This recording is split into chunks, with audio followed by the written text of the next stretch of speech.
There are certain souls who move through the world as if walking through mist, seen, but not quite touched.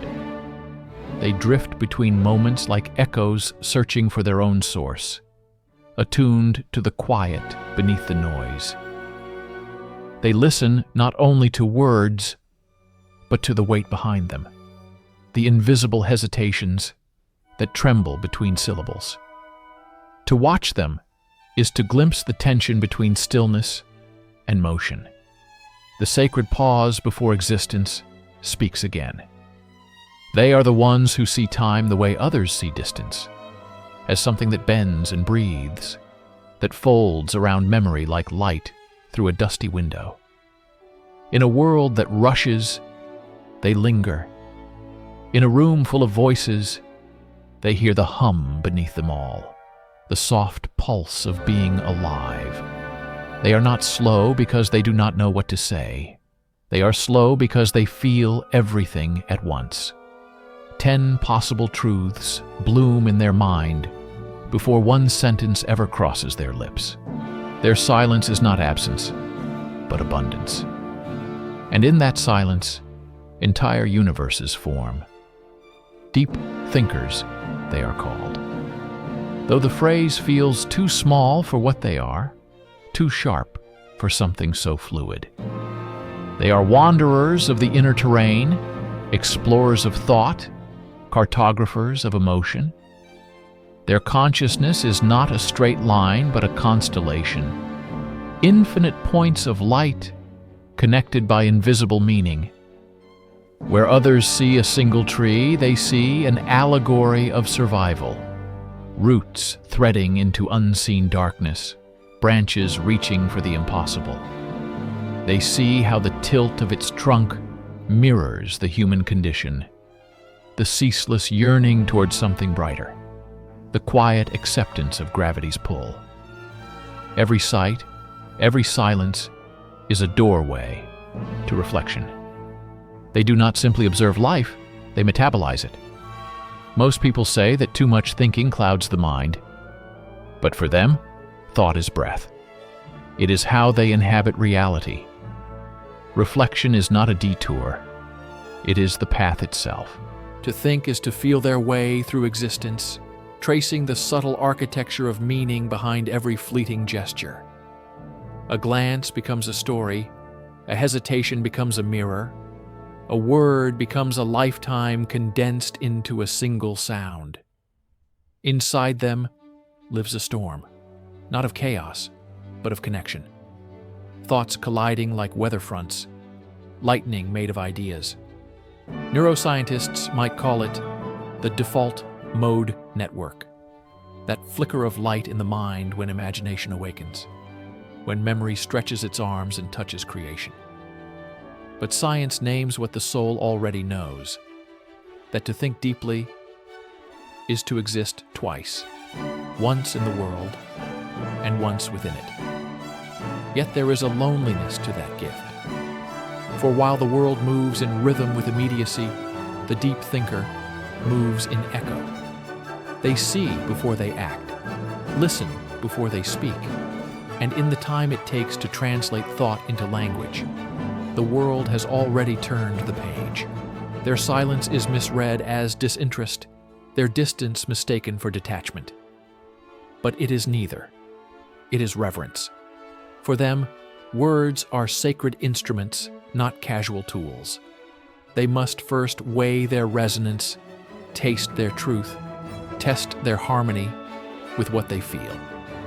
And so they often fall quiet, not because they have nothing to say, but because they cannot bear to say anything that is less than real. They crave depth like air. Conversations that are not battles of opinion, but pilgrimages toward truth. To speak of the surface, weather, routine, the noise of the day, feels to them like drowning in shallow water. They long for dialogue that moves beneath, into the shadowed places where fear, memory, and wonder intertwine. But that same depth carries its own burden. They live inside loops of reflection, replaying words, dissecting meanings, revisiting moments until even silence hums with significance. Their mind, ever searching, cannot let go until every possibility has been turned over, like a stone in the palm. Some call this overthinking, but to them it is simply the gravity of awareness. When you can feel the tremor beneath every surface, how can you not listen? They practice metacognition, not as an act of control, but of curiosity.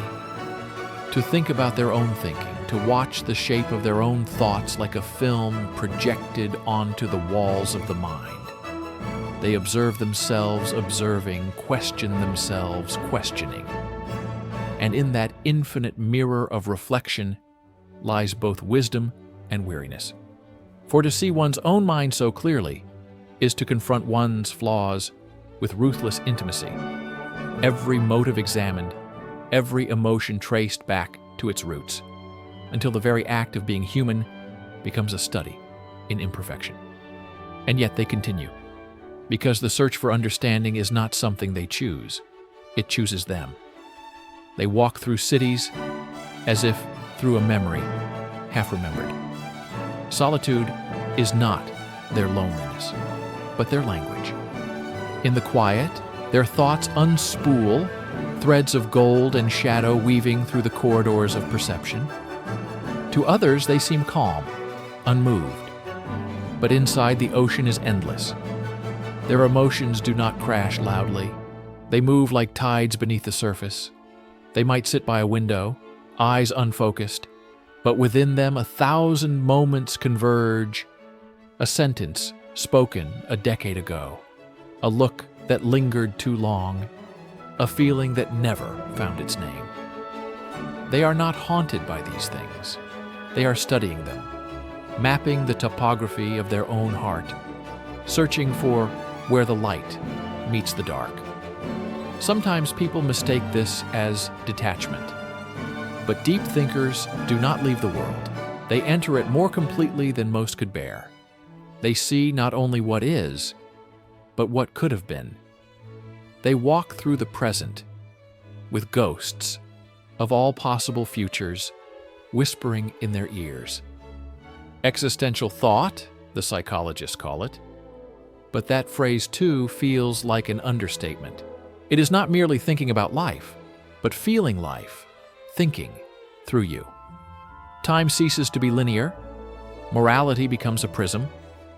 The deep thinker gazes into being itself and asks, not what should I do, but why does anything exist at all? It is a beautiful burden to live awake. But the mind that connects everything can also weave illusions.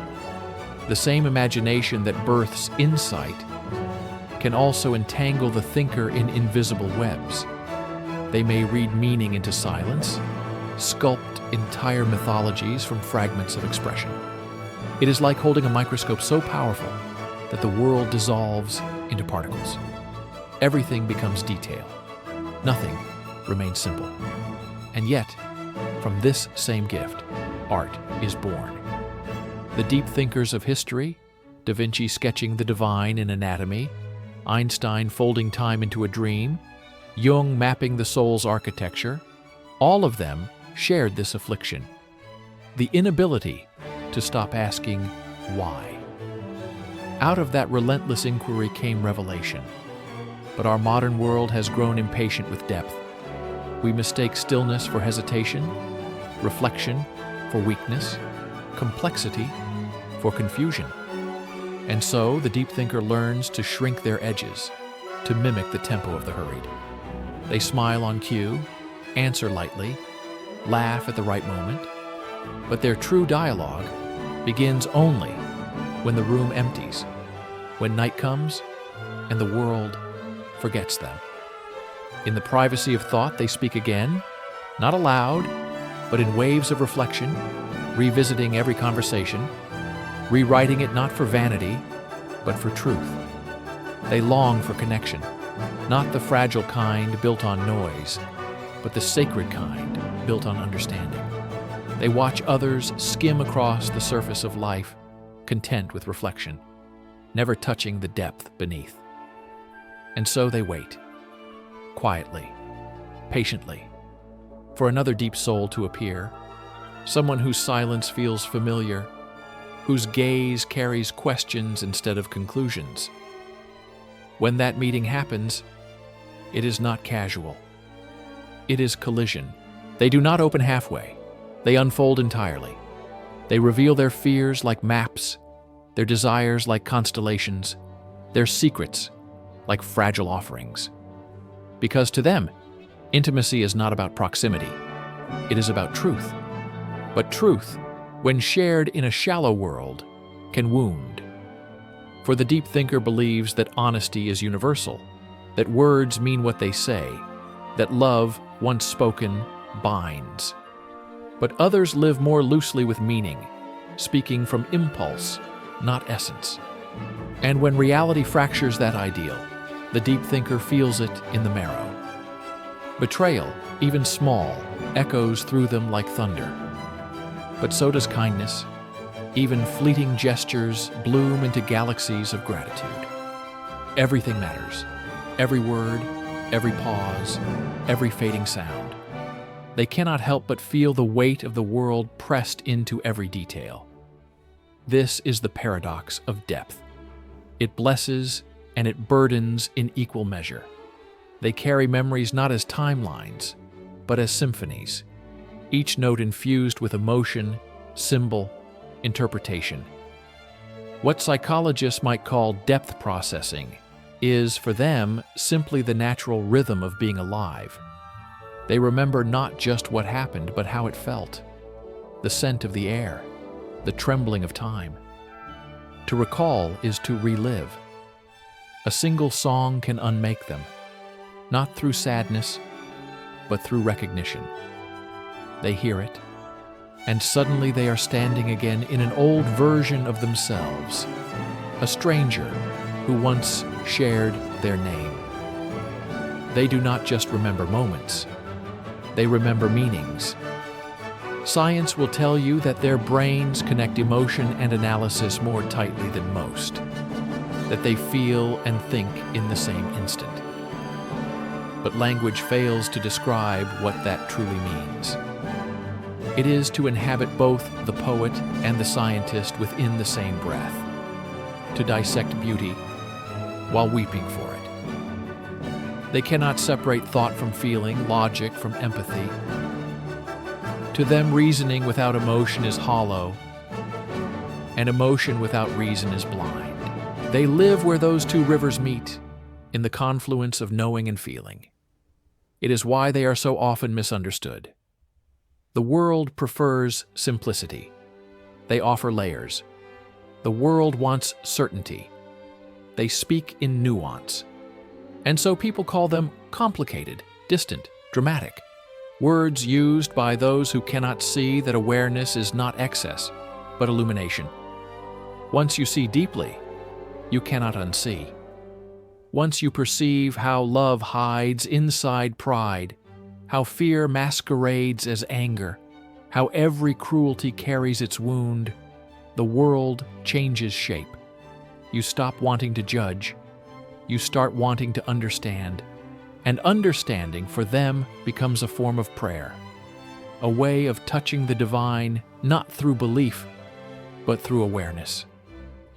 They begin to see how every human moment is a confession in disguise, how laughter conceals fragility, how silence holds grief, how even cruelty is sometimes just pain that's lost its language. To perceive this is both blessing and burden, a tenderness that cannot turn away, and a mind that cannot rest. For deep thinkers live in time differently. They are never quite here. Part of them is always in the past, trying to understand what shaped them. Another part drifts toward the future, imagining what might yet be born. The present for them is a bridge made of thought, something to cross carefully, reverently. They exist in overlapping timelines, each thought carrying the ghost of 10 others. And so, though their eyes may seem calm, Their mind is an orchestra tuning to infinity. It can be exhausting to live that way, to feel every possibility vibrating beneath the skin. But there is beauty in it too, because they can see patterns where others see chaos, meaning where others see void. They know that pain itself can be a kind of teacher, that sorrow can refine perception, until even suffering becomes a form of clarity. To them, every wound holds a whisper of wisdom. They do not seek to escape their pain. They study it. They turn it in their palms until it becomes translucent, until they can see the light passing through. They learn that truth, when it finally arrives, rarely comes as thunder. More often, it comes as a quiet exhale, a release from the need to know. And that is the hardest lesson, to stop needing to understand, to accept that some mysteries exist, not to be solved, but to be lived. The deep thinker spends years searching for answers, only to discover that peace was never hidden in knowledge, but in presence. The sky does not explain itself, yet it is enough.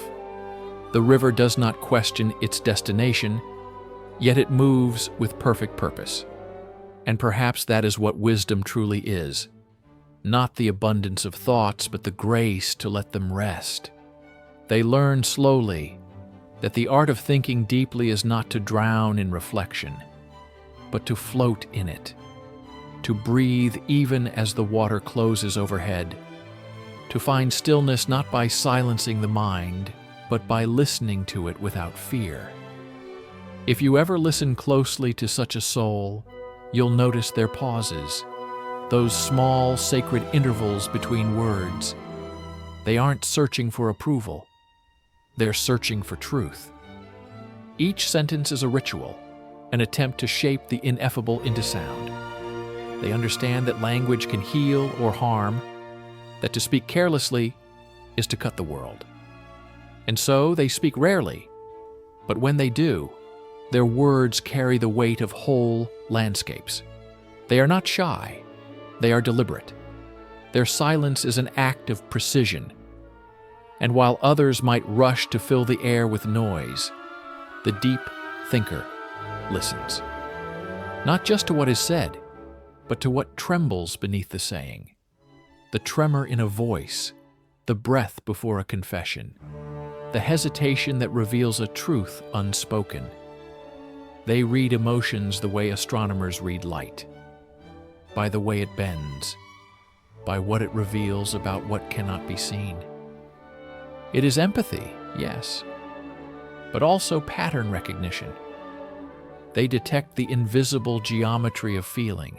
They notice when laughter hides fatigue, when joy wears armor, when the atmosphere in a room changes, though no one moves. To them, people are symphonies, and they hear the dissonance between notes. But such perception can be painful. When you can see through things, you can no longer pretend they are whole. You start noticing the cracks in everything, not to judge, but because your vision refuses to turn away. You see the contradiction of human life, how we chase happiness while fearing stillness, how we glorify success while starving for meaning, how we build walls around what we most wish to protect. Once you see that clearly, the world becomes both unbearable and unspeakably beautiful. Because beneath the illusions, you begin to glimpse the truth, that all this confusion, all this longing, all this noise is simply the sound of humanity trying to find itself. That's why deep thinkers often turn toward art, not for escape, but for translation. Words, paint, melody, movement, these become their bridges between the inner and outer world. Through creation, their thoughts gain form. Their solitude finds voice. They don't make art to impress. They make it to survive, to transform the endless tide of reflection into something tangible, something that touches others, something that says, You are not alone in this depth. For them, a brushstroke is a heartbeat. A sentence is a pulse of consciousness. A song is a fragment of silence learning to speak. And still, even amid creation, they wrestle with the endless noise inside. 10 radio stations playing at once: memory, regret, imagination, desire, philosophy, fear. They cannot turn it off. Even sleep becomes a kind of thinking. While others dream, they analyze their own dreams, searching for patterns in the fabric of night. It is not negativity that drives them, but a longing for coherence. They do not want perfection, only understanding. They replay the past not out of guilt, but out of devotion to truth. They want to know how things fit, where meaning hides, how chaos rearranges itself into form. But some puzzles were never meant to be solved, and the mind that cannot stop seeking may, in time, consume itself in the search. That is the shadow of thought, the endless reflection that folds back on itself. "I think, therefore I am," a philosopher once said. But for the deep thinker, the phrase feels like a paradox, a truth that wounds as it reveals. Thinking confirms existence, yes, but it can also obscure it. For to live too much in analysis is to mistake the reflection for the river. You begin to study life instead of living it. And yet, when they learn the balance, when thought becomes a servant of feeling instead of its master, they achieve something rare. They become bridges, the living connection between reason and compassion, intellect and intuition. They can see pain with clarity and still cradle it gently. They can understand cruelty without surrendering to cynicism. That is wisdom, the kind that does not shout, but glows quietly in the dark. To a deep thinker, people are not categories of good or bad. They are stories, incomplete, contradictory, radiant in their imperfection. They see the scars that shaped each soul, the invisible wars fought behind calm expressions. That awareness breeds forgiveness. Not the naive kind that forgets, but the tender kind that understands. They let go, but they remember. They carry lessons like pebbles in their pocket, small, smooth reminders of what love and loss have taught them. And yes, sometimes that awareness looks like melancholy. But melancholy is not sorrow. It is depth. It is the recognition that everything beautiful carries its own vanishing within it. That joy and grief are not opposites, but two halves of the same breath. To feel both at once, that is what it means to be fully alive. Psychologists might call this emotional complexity, the ability to hold conflicting feelings without needing to resolve them. But for the deep thinker, it is simply reality. Fear teaches what matters. Sadness shows what we love. Joy illuminates what we must protect. Each emotion is an oracle, if you know how to listen. And contrary to what people assume, deep thinkers are not always solemn. Some of them laugh more freely than anyone, not because they are careless, but because they understand absurdity. Humor for them is philosophy disguised as play. When you see how fragile existence truly is, sometimes laughter is the only sane response. It is not denial, it is defiance. A small, bright rebellion against despair. Still, the world rarely sees them clearly. They are labeled distant, too quiet, too much. In truth, they are just processing everything. When someone speaks, they are not listening for words. They are listening for truth. They are not preparing a reply. They are building a bridge. And when that bridge collapses under the weight of small talk, they retreat. Not in pride, but in preservation. Because their empathy is porous. They absorb what others leak. They feel the sorrow in a stranger's eyes. the fatigue hidden in a friend's laughter. Their sensitivity is their instrument, but it is also their undoing. And so they seek solitude not to escape life, but to cleanse themselves of it. In solitude, they return to equilibrium. They journal. They breathe. They watch the slow choreography of light across the floor and remember what silence feels like. It is not loneliness, it is restoration. Solitude is where the deep thinker exhales, where the noise dissolves and the truth speaks again in its original voice. Yet thought, left unanchored, can spiral into infinity. The healthiest of them learn to ground their depth in practice, in art, in mindfulness, in service. To think is to receive. To create is to release. Without that rhythm, the mind becomes heavy. With it, thought becomes light again, a bridge back to the world. Because in the end, the purpose of thinking is not to escape life, but to sanctify it. They come to understand that reflection, at its purest, is not withdrawal from the world, but a deeper participation in it. To contemplate is to care. It is to look at reality long enough that its hidden structures begin to shimmer, to hold your gaze so steadily that illusion falls away. The deep thinker refuses to accept what merely is as the final word. They question systems, customs, the invisible scaffolding of belief that society calls normal. To some, this looks like rebellion. But in truth, it is reverence. To ask why is to love the world enough to want to understand it. Each question is an act of devotion, a candle lit in the dark corners of the human condition. They ask not to destroy, but to reveal. Why do we chase what hurts us? Why do we confuse motion with meaning? Why do we call the temporary eternal? Their questions echo across the architecture of thought, unsettling complacency, stirring the dust from forgotten truths. But there is a cost. To see all sides of a thing is to lose the comfort of certainty. The deep thinker stands at the intersection of opposites, feeling the pull of every truth. They understand everyone a little, and thus can never entirely belong to any one side. They know that cruelty is often fear wearing armor, that love can harm when it clings too tightly, that no one is fully innocent or guilty. Empathy makes judgment impossible, and the world is less kind to those who hesitate before they condemn.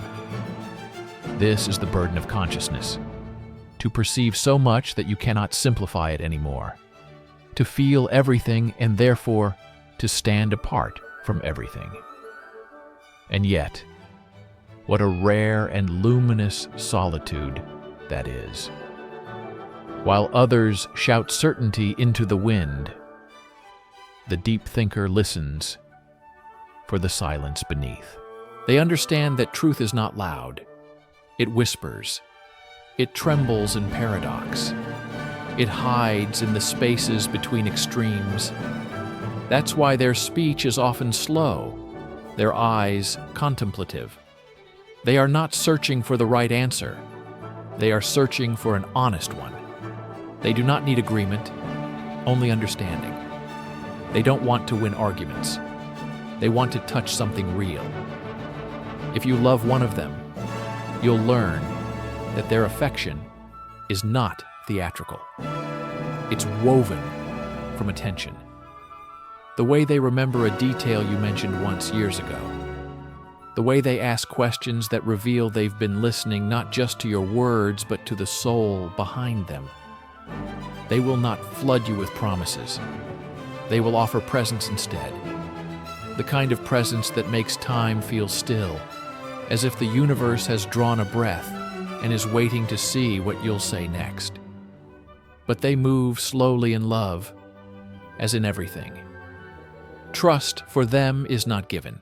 It's grown, layer by layer, through evidence of sincerity. They study not your face, but your silences, not your gestures, but your intentions? They will open when they sense that your heart, too, is built on depth. And when they open completely. There is no halfway in their world. Their love is total, deliberate, fierce in its honesty. Such intensity can frighten those who are used to lighter things. But to the deep thinker, love without depth is noise, and noise has no home in them. There's something profoundly human about their existence. They remind us that life is not a race, that silence has its own eloquence, that mystery is not a problem to be solved, but a presence to be felt. They are the still point in a spinning world, the pause that allows us to remember what being alive actually means. They live as if they are always listening for something beyond the audible. As if beneath every heartbeat there is another rhythm, the sound of existence, speaking in a language we forgot, we knew. Perhaps that's their secret purpose, to slow the world down enough for us to hear it again. Because when a deep thinker looks at the sky, they do not see clouds or light alone. They see impermanence made visible. They see how beauty owes its existence to change, how everything that fades does so to make room for something else. They see that loss is not an ending, but a translation. They know that meaning is not discovered like treasure buried in the earth. It is created moment by moment through the act of attention. The more we look, the more the world reveals itself. And the more it reveals, the more we realize that nothing is ever fully knowable. That paradox of seeing deeply, but never completely, is the heartbeat of wisdom. To think deeply is to live at the edge of knowing. And yet, they accept that edge as home. They make peace with uncertainty, not because they've stopped caring, but because they've learned that life doesn't need to explain itself to be sacred. They understand that questions themselves are a kind of beauty, that to ask sincerely is to participate in the universe's unfolding. In their quiet way, deep thinkers are guardians of wonder. They protect the mystery that modern life tries so hard to extinguish. They remind us that awe is not childish, it's essential. Without it, the world becomes a machine. With it, the world becomes a miracle again. Sometimes when they walk alone at night, they feel the hum of existence around them. The city lights flickering like neurons in a vast mind, the air thick with stories untold. They realize that every person is a universe disguised as a face, that to meet another human being is to brush against infinity. And in that moment, thought dissolves into feeling, and feeling becomes something greater than both: presence. That is when they finally rest. For the first time, they stop searching. They look at the world not as a riddle to be solved, but as a companion to be loved. They understand that depth was never about distance, but about intimacy, with life, with others, with themselves. And so they breathe. They let the noise of thought settle like dust, and beneath it, they find the simplest truth, that to think deeply is not to escape the world, but to fall in love with it completely. Because to see clearly is to care profoundly. To feel everything is to forgive everything. And to live with depth in a shallow age is to become a quiet kind of light.